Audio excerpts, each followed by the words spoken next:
नहीं होती। हाँ, शब्दों में जरूर है, ठीक वैसे ही भाईचारा भी टीवी डिबेट में जरूर है, बाहर जाते ही दिखता नहीं है। अगर चाहे तो एक कदम आगे बढ़कर भाईचारा इसमें दिखाया जा सकता है, क्योंकि सीढ़ियां हैं, कोई ताजमहल नहीं है कि दोबारा नहीं बन पाएगा।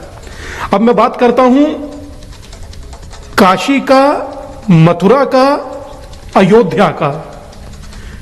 मथुरा गाय और श्रीमद् भगवत गीता की उदय भूमि है, और कोई इत्तेफाक नहीं हो सकता कि तीन ही सबसे महत्वपूर्ण तीर्थ हैं, चाहे वो अयोध्या हो।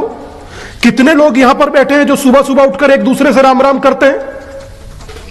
देखिए जरा सुचारिता अपने पीछे, देखिए, मतलब सुबह में उठेंगे राम राम, क्या हाल है भैया? हाँ। दोपहर होगी राम राम, ठीक है कल मिलेंगे। शाम होगी राम राम, अच्छा भैया फिर बात करता हूं। और अंतिम विदाई होगी तो राम नाम सत्य है। जिनके बचपन से लेकर के अंतिम क्षण तक ये नाम जुड़े हों, उनसे उनके आदर्शों को कैसे आप पृथक कर सकते हैं? और जब बात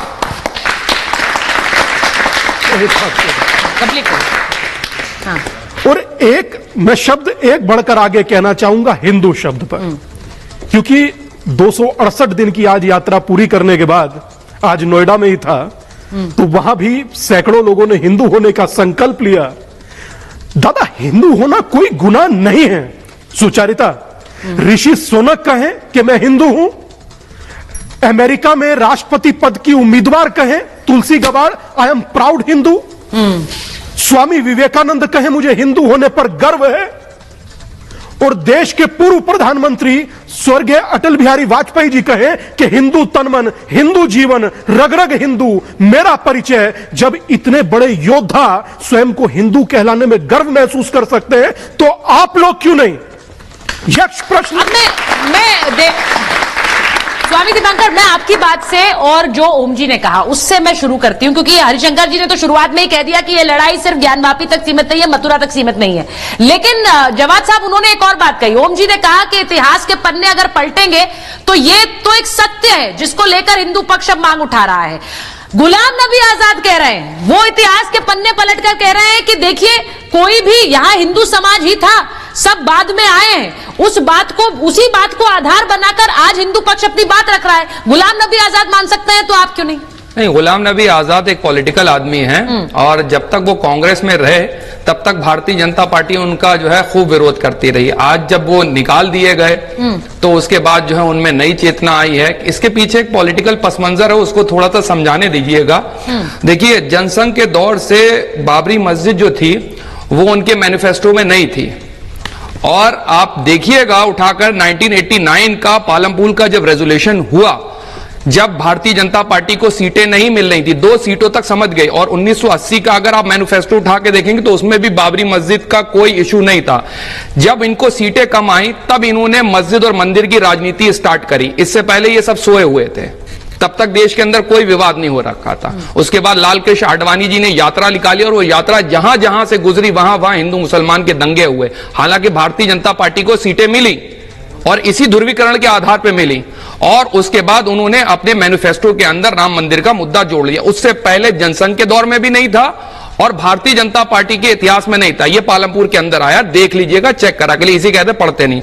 दूसरा क्या है, अब भारतीय जनता पार्टी देख रही है कि काफी वक्त से जिस तरीके से विपक्षी दलों का अलायंस हुआ है, इंडिया का एक अलायंस हुआ है, और जो मौजूदा परिस्थिति है, चाहे महंगाई हो गई, बेरोजगारी हो गई और मूलभूत समस्याएं जो हो गई, चाहे चाइना के हो गए, तो अब खेलने को कुछ बता नहीं है, तो कंप्लीट करने अब खेलने को नहीं पता, फिर नए सिरे से नया मुद्दा उठा लो। और 1991 के हमला बोल रहे हैं, वो तो कोई पक्ष है ही नहीं। आज बीजेपी का तो कोई है नहीं, आप हमला बीजेपी को बोल रहे हैं। सब अंदर से पक्ष है, जैसे खुला खेल है, सब पक्ष है। तो फिर आप अंदर से कौन है? की बात नहीं, सुन लीजिए, आप अंदर से कौन सी पार्टी है? वो सब पक्ष है, तो फिर आप भी कोई पार्टी होंगे? नहीं, मैं सुन लीजिए, हर किसी का अपना पक्ष होता, आपका भी पक्ष होगा, वो तो मैं अपने वोटिंग राइट से बताऊंगा। दूसरी बात करूं, दूसरी बात सुचारता, 1990 यहां बात कर रही कि आस्थाओं का देश है ये देश, संविधान का देश है महाराज। यहाँ सभी की आस्थाओं का सम्मान और देश संविधान से चलेगा। 1991 का प्लेसेस ऑफ वर्शिप एक्ट इसीलिए लेकर के आया गया था। इसी संसद के लोकतंत्र के मंदिर में तमाम भारतीयों से प्रॉमिस हुआ था कि अब मस्जिद, मंदिर, गुरुद्वारा, गिरजाघर के नाम पे कोई विवाद नहीं होगा, सिर्फ राम मंदिर को छोड़ करके, बाबरी मस्जिद को छोड़ के। फिर नए सिरे से लेकर के आ रहे हैं। तब के 1968 के अंदर अगर देखेंगे जाकर के इतिहास को, और यहां पे बैठे हुए हैं, तब एक मुआहदा हो चुका था कृष्ण जन्मभूमि पर। हाँ। उसको भी नहीं मानेंगे। हाँ। मानने को कोई तैयार नहीं है। रीजन क्या है कि ये हिंदू मुसलमान मस्जिद मंदिर की राजनीति पूरे देश में चलती रहेगी। और हरिशंकर जी कह रहे हैं ऐसा कुछ नहीं हुआ। हरिशंकर जी, ये बार बार कही जाती है कि भाई मथुरा पर एक समझौता हुआ, लेकिन आप लोग उसे मानने को तैयार नहीं है। गड़े मुर्दे अब उखाड़े जा रहे हैं। मुमताज जी के पास मुझे जाना, लेकिन पहले इसका जवाब दे दीजिए।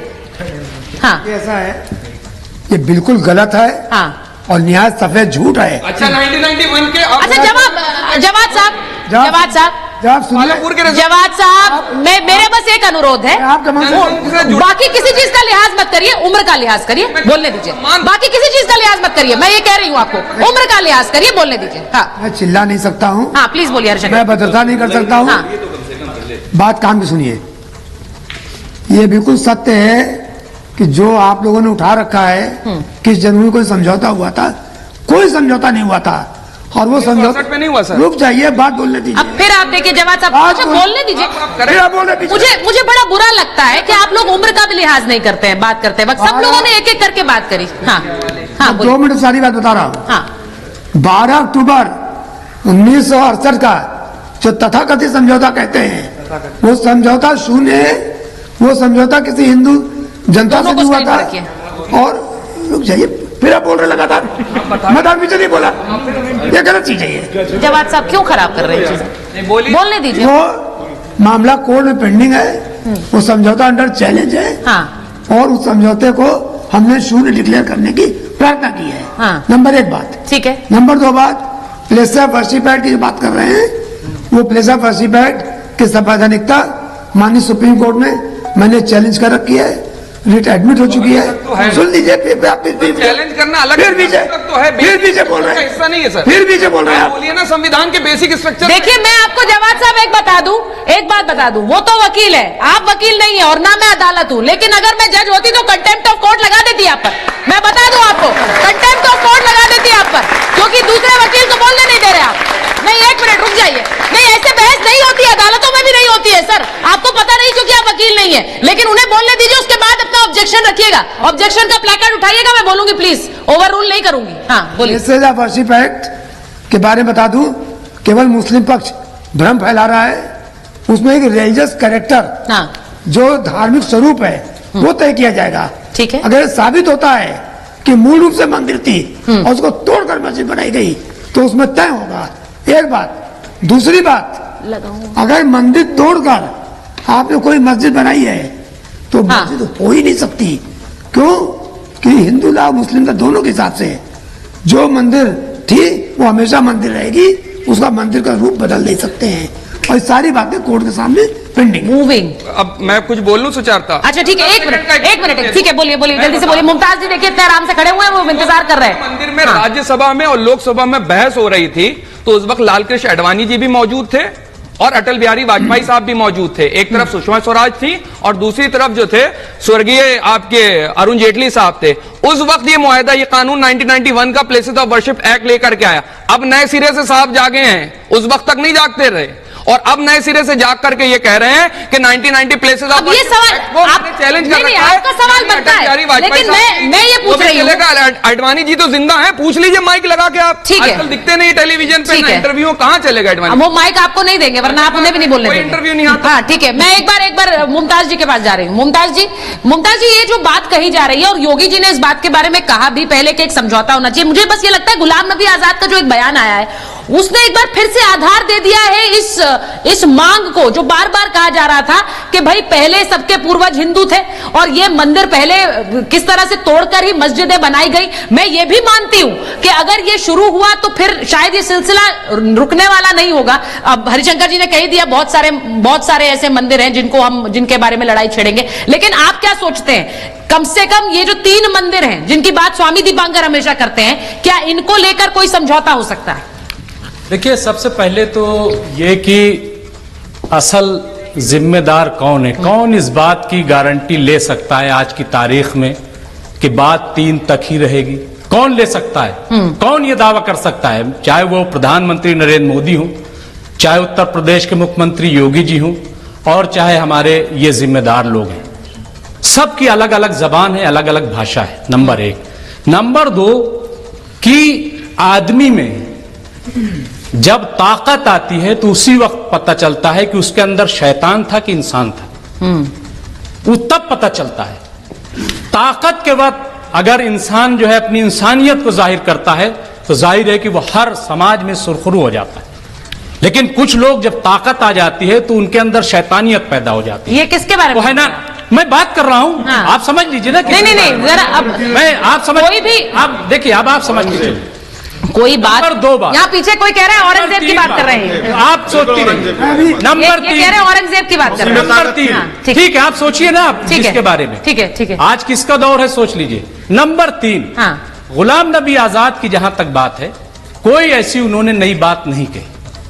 गुलाम नबी आजाद जो बात कह रहे हैं वो सब जानते हैं। ये मतलब आप मानते भी हैं उसे? नहीं मानते, क्या आप कह रहे सब जानते हैं तो मानते भी होंगे। इस्लाम आया, उससे पहले इस्लाम तो था नहीं। हाँ। कौन सी ऐसी नई बात है? ठीक है। हाँ? और हिंदुस्तान में बहुत सारे गुजर, जाट, मुस्लिम तमाम बिरादरियां हैं। मुमताज जी, मैंने ये सवाल इसलिए पूछा, लेकिन अगर हाँ, ठीक है बोलिए। बात तब थी ना गुलाम नबी आजाद की, तब आप लोग डिबेट करती जब गुलाम नबी आजाद ये कहते कि हमारे चूंकि पूर्वज थे और हम मुसलमान हो गए, अब हम फिर पूर्वज जाएंगे, फिर हम हिंदू बन जाएंगे, तब डिबेट बनती थी। लेकिन ये कि पहले हमारे पूर्वज थे, तो सवाल ये है कि जो अंदर का बुत था वो तो तोड़ा ना।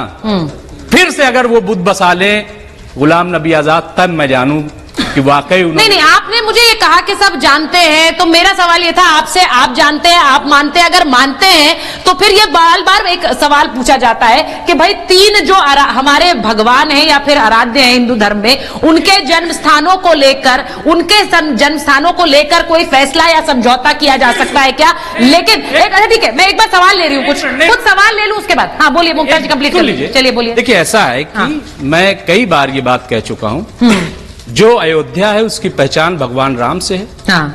जो काशी है उसकी पहचान भगवान शिव से है, और जो मथुरा है उसकी पहचान भगवान श्री कृष्ण से। अब मैं इस पर तालियां बजाऊं, मैं तालियां बजाऊं या फिर ये बोलूं कि इसके आगे क्या? फिर एक मस्जिद भाईचारे के नाम पे हिंदुस्तान की जो मर्यादा है, हिंदुस्तान की जो तारीख है इंसानियत की, अगर उसकी बुनियाद पे है तो उसकी वजह से न तो भगवान राम पे कोई आंच आ रही थी, ना तो भगवान शिव पर कोई आंच आ रही थी, और ना भगवान कृष्ण पे कोई आंच आ रही है। लेकिन इक्तदार की लालच में, मुमताज जी, इक्तदार की कहने की जरूरत नहीं है, ये कहने की जरूरत नहीं है भगवान पर आंच आ भी नहीं सकती है, ये कहने की जरूरत नहीं है भगवान पर आंच आ भी नहीं सकती है, ये मानने की बात है। और अगर आप ये मानते हैं, अगर आप ये मानते हैं, अगर आप ये मानते हैं, तो फिर इसके आगे क्या? मानने से और कहने से, सर कहने से और करने में बहुत फर्क होता है। आप बड़ी बड़ी बातें कर सकते हैं लेकिन उनको पूछा गया, नहीं कहने और करने में फर्क है ना सर। हाँ। ये देखिए सीताराम है, ये लोग दूसरों का सीना चीर करके उसमें देखना चाहते हैं कि राम है कि नहीं। स्वामी दिवाकर जी कह रहे हैं उनके शब्द से लग रहा है। मैं आ रही हूं स्वामी जी, एक बार आ रही हूं, एक दो बार कही जाएंगी और नहीं इसे कोई एंडोर्स करता है, और मुझे नहीं लगता कि आपको इस तरह की बातें करनी चाहिए। ये हर धर्म और हर धर्म के बारे में मुझे लगता है कि एक सम्मान के साथ बात करनी चाहिए, नहीं इस तरह की बातों मैम पहली बात, एक बात हम विनती करना चाहते हैं आप सभी से कि आप लोग हरिशंकर जैन जी से आप लोग रिस्पेक्टफुली बात कीजिए, क्योंकि वो हमारे लिए वो डिबेटर नहीं है, वो हमारे लिए भगवान है, ठीक है? पहला चीज है। दूसरा चीज मैम, वो लोग कह रहे हैं कि आप लोग गड़ा मुर्दा क्यों निकाल रहे हैं, तो देखिए सर, मोदी जी खुद बोले थे यहाँ भी खुदा है, वहां भी खुदा है, जहां नहीं खुदा है वहां कल खुदेगा, ठीक है?